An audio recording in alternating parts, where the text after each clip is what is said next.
Carlo and Brendan here from Games, Brains and Head-Banging Life, gbhblofficial.com for short. And it's one must go as we are taking a look at rock and metal vocalists. Two famous top vocalists put on up against each other, sometimes in a similar style, sometimes in a similar band, sometimes not at all. I just put them together and thought, yeah, this will work. So we're going to do vocalists. Which one you are happy to never hear again, and which one you want to hear again, basically. Can I just choose the ones I don't want to hear again? Yeah, that's the idea. No, yeah. like just put my own selections in. Oh, well, we begin then with Rob Halford or Bruce Dickinson. Now, of course, you've got to go on the body of work they've done. Yeah, of course. Yeah, we're not going to be deep analyzing this where it's like, oh, well, this guy can reach X amount of octaves and this person can do that, it's not that. Nah, for the most part, it's going to be like the songs that I prefer to listen to, what band excites me the most. And for that reason, I'd be keeping Halford and getting rid of Bruce, despite enough respect and all that sort of stuff. But I'm a bigger Priest fan than I am a Maiden fan. Yeah, I mean, voice-wise, for me, I'm a bigger Halford fan, full stop as well. I think of the highs that Halford's hit and compare him to Bruce. And I like Bruce Dickinson's vocals. I think particularly when he sings it as most subtle and then rises to a high point. And I think of something like, it's off Brave New World. What's it called? Oh, it's a really long one. And he goes, live forever. That fucking song. What is that? The Nomad. Good God, his voice is good on that. I love that. That sticks with me. But to lose, it's not just losing Priest if we lost Halford. We're losing his solo shit. Yeah. There's a problem. Name my dog after him, man. What would I do then? Okay. Dio or Ozzy? This is a difficult. Like, obviously, Dio's amazing and all that sort of stuff. And but I've listened to Ozzy more, and all right, I get. We're not talking like the last 10 years and all that sort of stuff, because Dio's not been around for a while now either. So you're kind of going back, and I'm thinking like songs like War Pigs and stuff like that. So I've got to keep Ozzy. Got to keep him.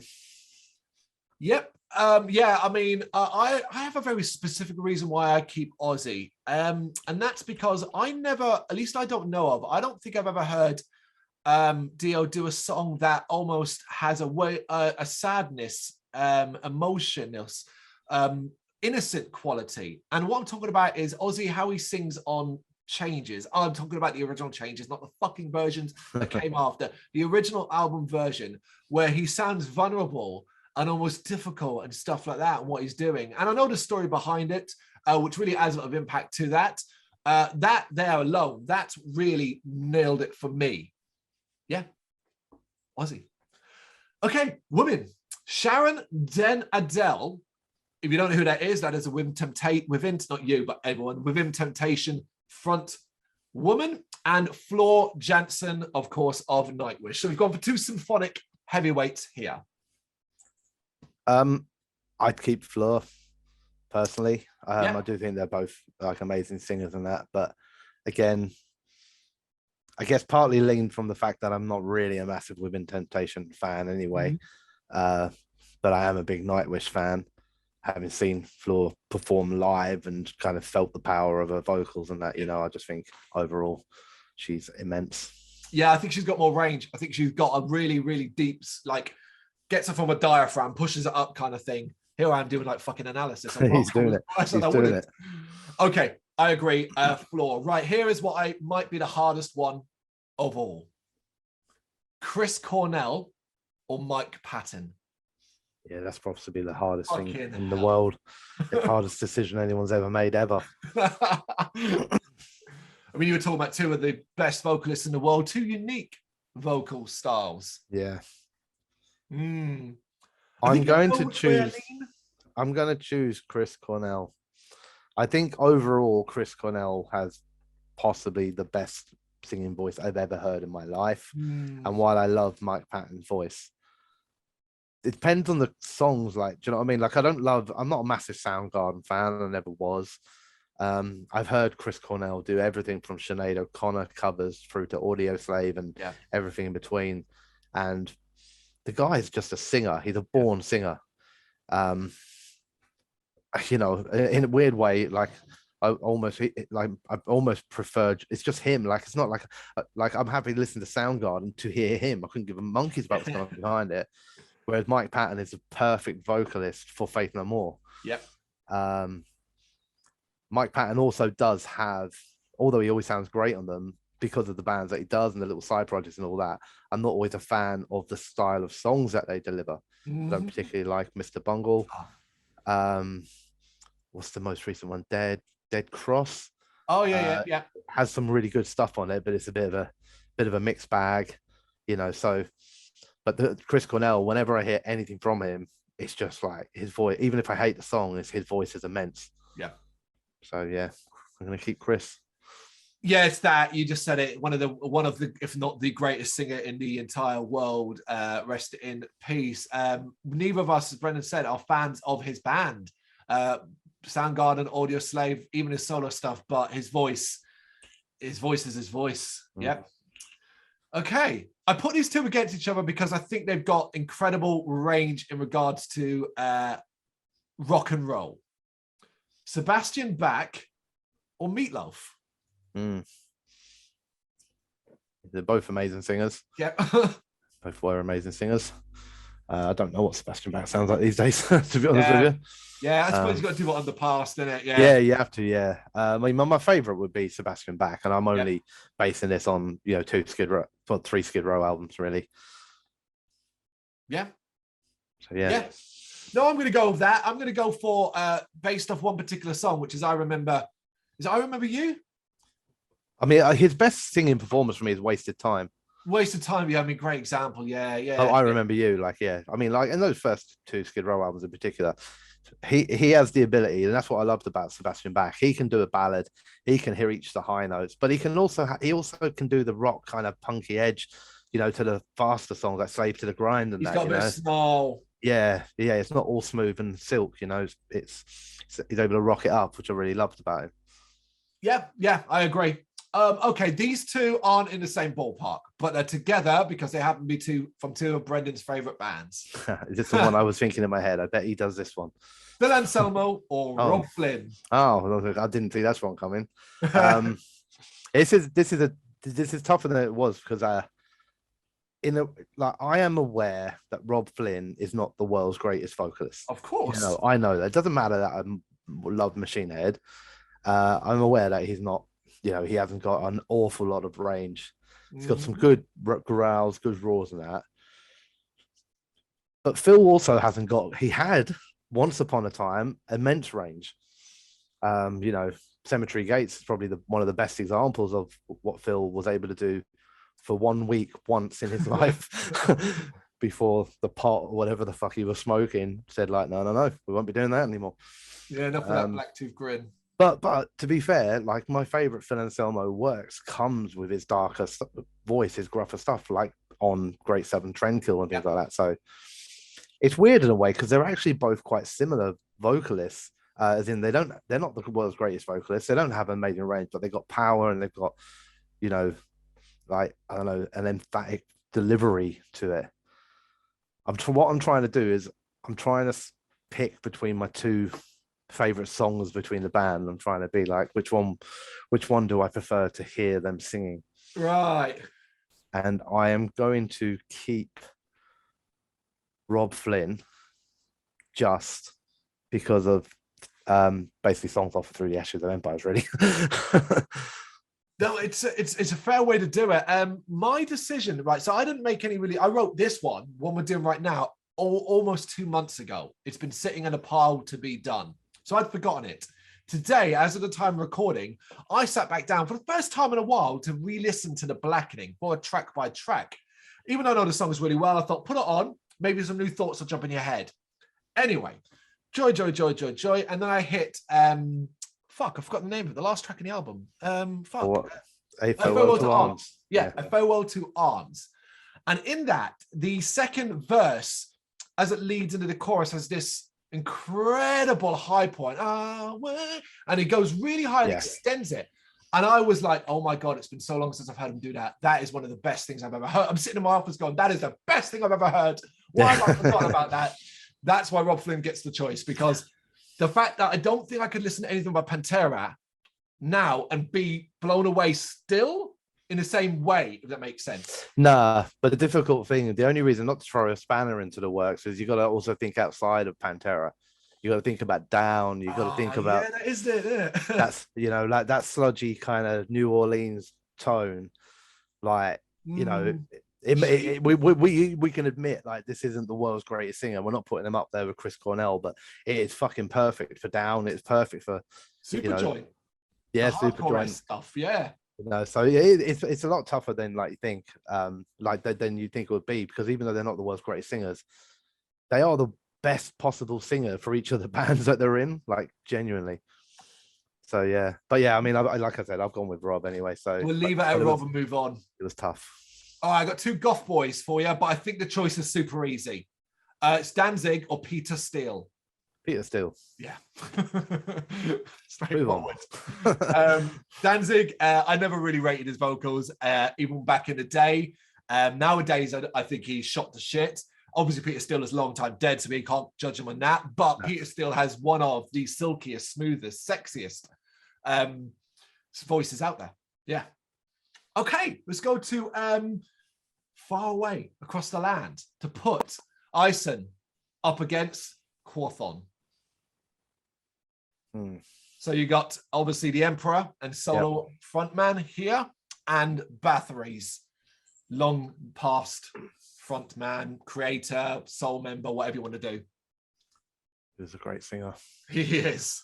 I mean, for me, I'm gonna go for Ison. And this is not 100% like because of Emperor. That's the thing. I think his vocals on Emperor are, everything Emperor needs. They are literally iconic. But Ison's got a lot more to him than that, as we've seen in his like plethora of solo work. Which covers every genre imaginable almost. The guy can sing, the guy can scream, the guy can do pretty much whatever the fuck he wants and excel at it. No, I agree. If I was weighing these up, so the big differences for me was you weigh up Ison and you weigh up Quarthorn on the black metal side of things, and they're both equal footing. I'd probably lean towards Ison just on that. However, obviously Ison's got all his other stuff, and then you got Quarthorn, who obviously evolved into the Viking metal style of stuff, which is actually what I prefer. I think that's the shit that I love, and that's why I love his voice for. But you already said it. Ison, he's done so much. He's got way more range than anything else. Problem is, we would never know what Quarthorn could have done. No, that's true. You just always feel with Ison, like, I don't know, like he'd just turn around tomorrow and release like an opera album. Yep. Because he can. Totally normal. Yeah. Two women again. And I've gone for two classics again here. It's Lita Ford or Doro. So those vocals. Like my instant answer would be Lita Ford. Yeah. Because it's the most impact on me. But I am also aware that I am literally doing this off of the back of an album. Yeah. That is it. One album. Which is the Black Widow album. And I'm going to stick with it because I love it, and I love it because of her vocals on it. But Doro, I think, is also a great singer who's done so much more. Yeah. I know Lita Ford was in the Runaways and all that sort of stuff, but I didn't really give a crap about any of that. Of course. I just liked that one album by Lita Ford. I basically discarded all the rest of her artistic endeavors over her whole life and pigeonholed her down as one album. No, that's fair. It's your opinion. That's it. I'm going for Doro. Overall body of work, way more enjoyable. I like Lita Ford, but I wouldn't exactly call her voice something that's really memorable for me. And I've got nothing. I don't have that connection you do. Yeah. These next two have been chosen mainly because I chose them based off the era where they were really at their peak in the 90s, in mainstream wise. So I put Burton C. Bell up against Jonathan Davis. Burton C. Bell. I both agree, for the style of music that they're doing, both are great. Jonathan Davis, great singer, very unique voice when I first heard him. It's obviously because Korn have been around a long time now. He's sometimes I'm almost disrespectful of the uniqueness of his voice now because it doesn't feel unique anymore because I've been listening to him doing it for 20, 30 years. True. Which isn't his fault at all. But Burton, in his heyday, sometimes more so on record than live, had some of the best growled vocals, like the harshest, heaviest stuff. Yeah. And then would just switch to these, like, I don't know, the epic, clean, like soaring fucking sounds, and it would blow me away. And it blew everyone away, because how many people now, band wise, I mean, reference Burton as being the first person to really do that heavy verse, clean chorus. Yeah, that's metalcore's 101. Yeah. You made a great example, and I'm gonna when I chose this era, these two, I was thinking around the Follow the Leader, Digimortal era, and you just said it there. Great example of Burton doing that is Invisible Wounds, Dark Bodies from Digimortal, where in that song he goes on a tear with the my mind was so, and then without even stopping goes and then soars, and you're like, whoa, who the fuck is that guy? Yeah. The only thing I would say in defense of Jonathan Davis, why I couldn't let is modern day, is Burton can't sing like that one iota, whereas Jonathan Davis is still spitting good stuff. Yeah, good stuff. Okay, this is a bit of a mean one, and it's mean because I chose these two because I don't think either are great vocalists, but they are unique vocalists. One of them, probably one of the most unique voices out there that you would hear and go, that is Lemmy. So I put him up against Max Cavalera. Because you can't sit here and say, oh, both are good at what they do. I mean, good at what they do in respect to the bands, but neither are like great vocalists. They just had a style. They've always had a style. Yeah. Yeah. And it is a difficult one because the style of singing was what they built both their bands around. Of course. Therefore, it obviously works in the bands. You know, if you took either Lemmy or Max Cavalera out and said, I don't know, do that cover, you know, they were both going to struggle and both probably not be able to do it. But oh man, it's difficult because I'm leaning towards Lemmy. Yep. And I think that's more on the history and kind of love of the guy. And yeah, do you know what? I'm going to go for Lemmy, right? Do you know why I'm going to go for Lemmy? Let me tell you, because of one song and one song alone, which switched it for me completely. And actually, Lemmy on that song is the perfect vocalist, and that is Till the End. Yep. Yeah. That was a shocker of a song, wasn't it? Where did that come from? Yeah, absolutely. And on that song, yes, you can, I'm not a fool. I can still listen to it and say, okay, he's not like hitting some mad high notes or anything like, but he doesn't need to. It is just sung perfectly, and timed perfectly with, the release of the album and then his death and everything like that. And for all of his punk rock kind of rock and roll, sometimes monotone huskiness, that was so different to me. Like I'd never heard Lemmy do stuff like that before. Yeah. And I'm not sure Max has that in his locker. Interesting. Yeah, okay. Yeah, I think that's the argument why I'd go with Lemmy as well, which is simply put, is I feel like with Max overall, you know exactly what you're going to get and there are no surprises. Nothing across every single band. yes, across every, and there are a lot of them. There are a lot of them. And this is not a diss because we are both big Max Cavalera fans. He's one of my favorite people, like musicians out there. Yeah. Okay. Battle of the hip hop metal artists. Oh god, I thought you would actually go hip hop. Oh shit. We got Fred Durst or Zach De La Rocha. So if you don't know people, that's Limp Bizkit against Rage Against the Machine. I mean, I'm going to instantly go for Zach. Yep. But I'm not. I had a Rage Against the Machine phase. I don't think I ever was a huge fan, but yep. I was a rebel too, and Killing in the Name of, and I probably rocked out to that a couple of times at a few fucking metal nights and stuff like that. I probably did the same to Limp Bizkit. Don't get me wrong. Like to Roll In, I'm pretty sure I've been in some pub or club somewhere and done that. We all have. But Fred Durst is neither a good rapper nor a good singer, and it comes out more on Fred Durst when he tries to ballad things up. When you like, I don't know, say Behind Blue Eyes, stuff like that. He's not, to me, a great singer or a good singer either. You can get away with Fred Durst on the fast, high, energized songs, where a lot of the vocal lines are covered by deep drums, bass, and guitars. But when you strip the music back and Fred's left a bit more isolated, it can be quite hard for me to listen to him. Mm-hmm. So, you know, I'm choosing Zach, not because I'm a huge Rage Against the Machine fan, but purely because I just think he can actually sing, whereas Fred was being covered.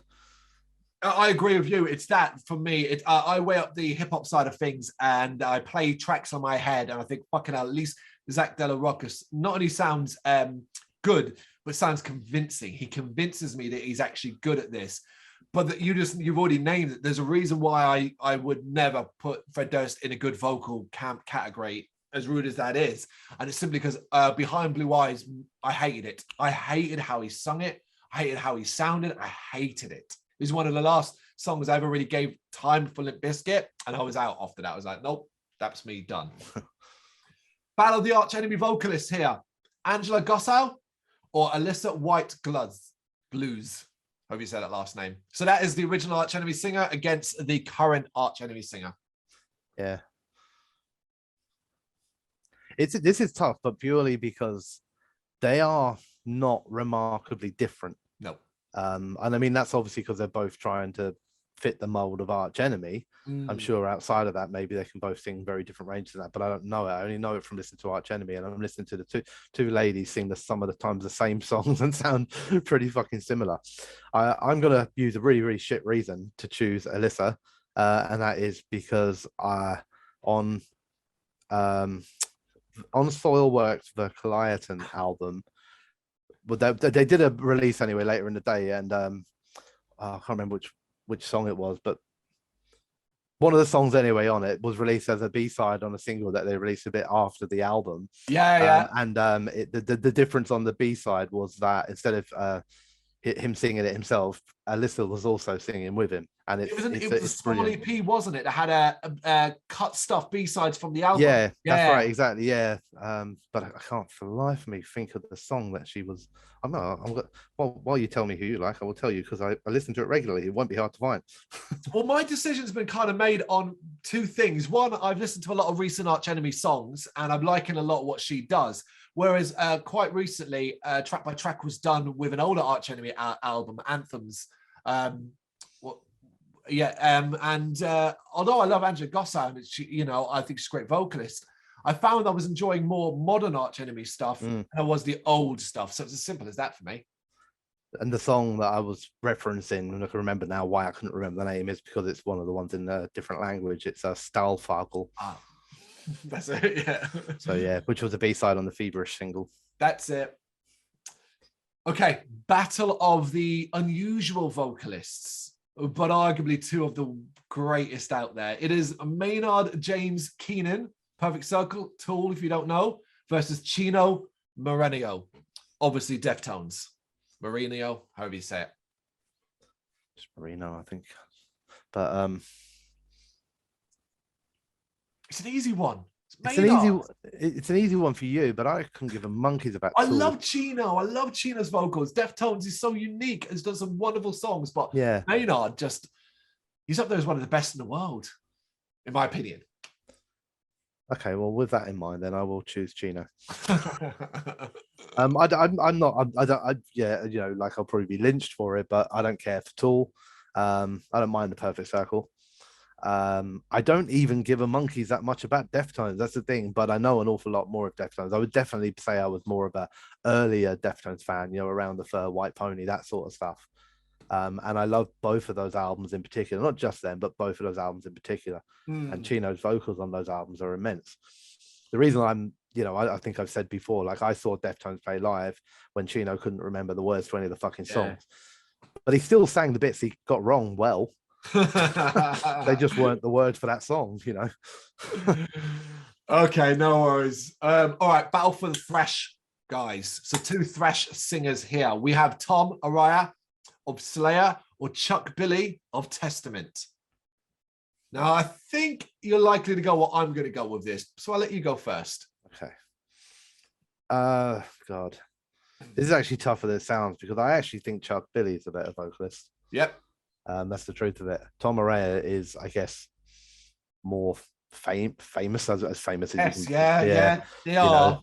it's Slayer in it, and like everything about Slayer is either perfection or you're not metal. Indeed, indeed. But I actually think Chuck Billy's a better vocalist, so I'm going to go with Chuck Billy. Exactly that. For me, weirdly enough, I just enjoy Testament more than I do Slayer. Full stop. And having gone a few years back, I went to see Amon Amarth and Testament. They were doing a joint headline show at the Roundhouse. And I hadn't seen Testament live before, and I wasn't too bothered. I was mainly there for Amon, but I ended up staying around to see Testament. And I was fucking blown away. And that was it. I was like, oh my God, that was so fucking good. And since then, album after album, brilliant, brilliant, brilliant. Nothing wrong with Tom Arai's vocals, works for Slayer, great vocalist in that front, but I just enjoy Chuck Billy more. I just do. Battle of the bad, not bad, that's the wrong word.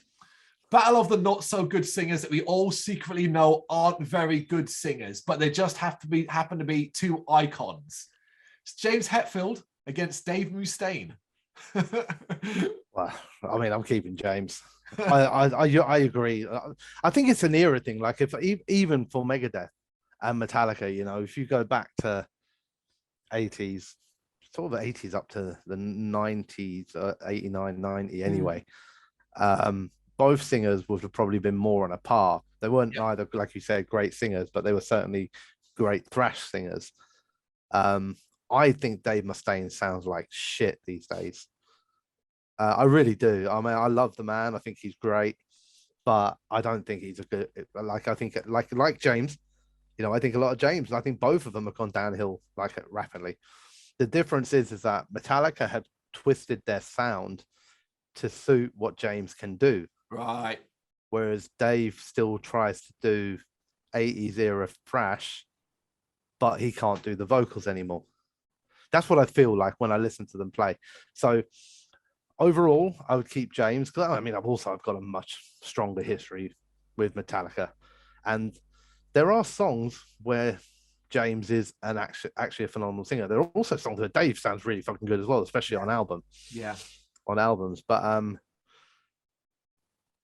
yeah, it's a strange one, isn't it? Because like you said, they are icons. They haven't. We know that neither of them are great singers. Yeah, we absolutely 100% know that.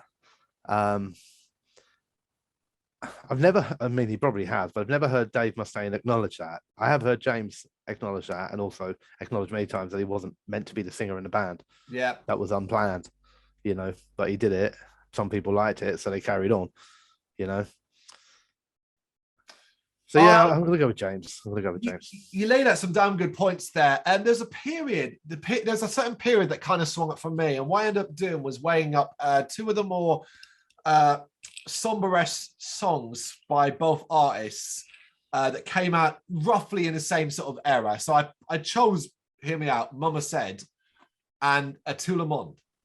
And I thought, okay, those two tracks have them both chilled out, a bit more relaxed and so on. And James Hetfield won that one for me, because I was like, you know what? You made a point of the earlier stuff where they both were on par. You're talking about the earlier stuff where Dave was a lot more, me, that kind of thing. But James also was a lot higher. Yeah, a lot. When he lowered his voice down Black Album onwards, that's the period where I think he's really, really strong. Nowadays, as you said, I find he tends to pepper, at least particularly live, fill every other word with yeah or hot yo or stuff like that, Yeah, absolutely, yeah. I mean, but that's like, I'm not dissing, because I'm sure Dave would do the same if he wasn't so focused on playing all 42 strings on his guitar.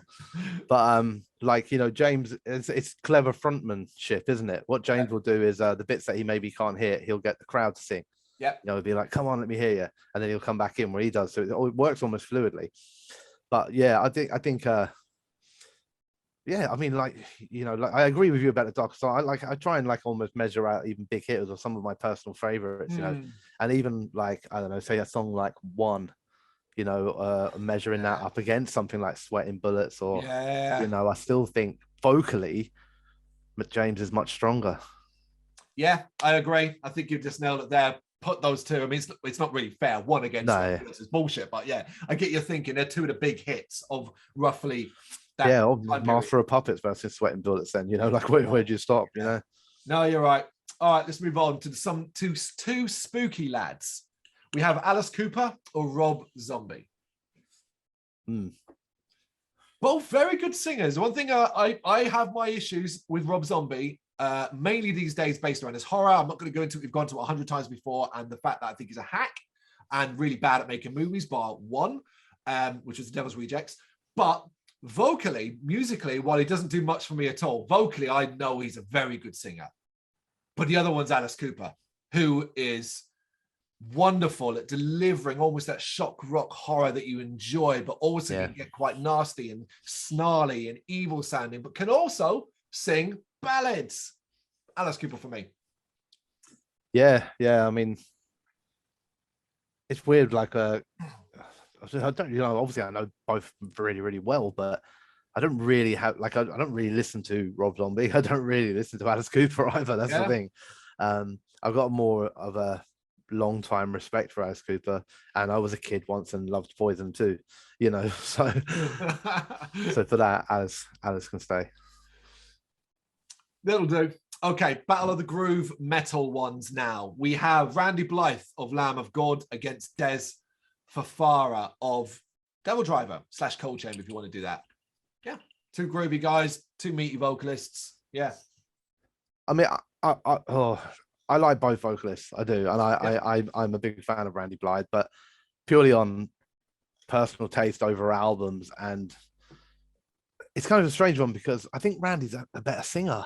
I do actually, but I like Dez's voice more. Yeah. I think Randy can do other songs, whereas Deez hasn't got huge range. And, if you listen across like most of Devil Driver's albums, especially when you're talking about like when he's doing heavy, he has that kind of one method, He throws in the he can go. He can do the shrieks. He can jump a little bit in there, but like for his most part, like his kind of verse vocals that he does are the same. But I love them. That's the thing. Yeah. I mean, the biggest shock for me in the world with Deez, because I wouldn't have picked him out. Like, even though his vocals aren't that different on Cold Chamber's albums, I would never have like considered him a great vocalist. But then as he kind of continued into Devil Driver, I'm gonna go Deez. It's not an easy one though. I'm gonna go Deez. It's kind of horrible, really. I've said Randy's the better singer, but I'm going Deez. Well, it's a personal choice thing. I'm doing it on that simply because I generally think Lamb of God are one of the more overrated bands out there. And while I think Randy Blythe is great at what he does, I hear nothing particularly special. I'm not about thinking that necessarily Deez is better at it. I just like Deez more. Yeah. Two more. And these were two random. So basically, while doing this list, I'd every so often think of an artist, put them on the list, and then go, I'll come up with someone who goes against them soon. And I just couldn't with these last two. So it's a bit random. But in theory, these are both great singers in their own unique styles. John Bon Jovi or Marilyn Manson? Are we allowed to like Marilyn Manson again yet? It's not. Well, no, you're not. But okay, in that case, officially anyway. No, I mean, like vocally, vocals. Yeah, vocally, I prefer Manson to Bon Jovi. John Bon Jovi is a great singer. He was a great singer. He can do ballad. He can rock it up a little bit. But Manson had range that stretch from growly to a degree. I'm not talking death metal, but could also sing immense songs. And actually, some of my favorite Manson songs are when he kind of when he sings his way, in his kind of creepy, croony voice, and then rocks it up a little bit, maybe in a chorus. So I think Manson's a better vocalist. Yeah, I'm going to keep it short and simple. It's that. It's just a preference for me personally of styles. And last but not least, Corey Taylor or Matt Heafy? Again, neither are fantastic vocalists. No. Sorry, no, that's probably harsh. But they are both fantastic vocalists, actually, in their own right, but at different times and different styles. Like, I don't particularly care for Corey Stone Sour style. Yep. I very much liked Matt Heafy's sort of heavier stuff, and there are some songs when he gets into the soft stuff which I struggle with a little bit. But I think he's improved over time, because I think he's got the awareness to try and improve at it. Yep. What am I going to go with? I'm right. Enough respect to Matt Heafy, but I'm going to go with Corey Taylor. Yeah. And this is based mostly around Slipknot. Okay. Yeah. And I think across the whole of Slipknot's range of albums, which have a lot of different tones, and all the way, even just in the first two albums alone, I think Corey displays more range. Yeah, I'm going to go. I'm going to be a little bit more straightforward with mine, which is while I do absolutely admire Matt Heafy's vocals and particularly enjoy more these days, I get stuck in some of the earlier stuff, and I think there's nothing special other than being a good singer there at all. And then I kind of look at Corey Taylor, and similar to you, I really don't like a lot of what he does when it comes to clean singing. But then I just think of that fast-paced, spitting speed of that aggression vocals where he doesn't even seem to take a fucking breath, yet he's moving at a constant aggressive pace. The shit you hear on Iowa, the shit you hear on Slipknot, the stuff that pops up in the later albums, shit, he's still doing it today. Yeah, that is a fucking phenomenal vocalist. It is. So Corey Taylor for me too. There you go, 20 vocalists, odd one out. Which one must go? You know what to do? Let us know what you think in the comments. Thank you very much for watching. You can check us out on gbhbl.com as well as on Facebook, Instagram, Twitter and Tumblr. Go to Patreon to help us out over there. That's patreon.com/gbhbl, as well as Big Cartel, where you can find some of our merchandise. We have a podcast running on SoundCloud and Apple Podcasts. And of course, if you like this video, do us a favour, hit the subscribe button and help the channel grow. Games, horror and heavy metal. What else is life for?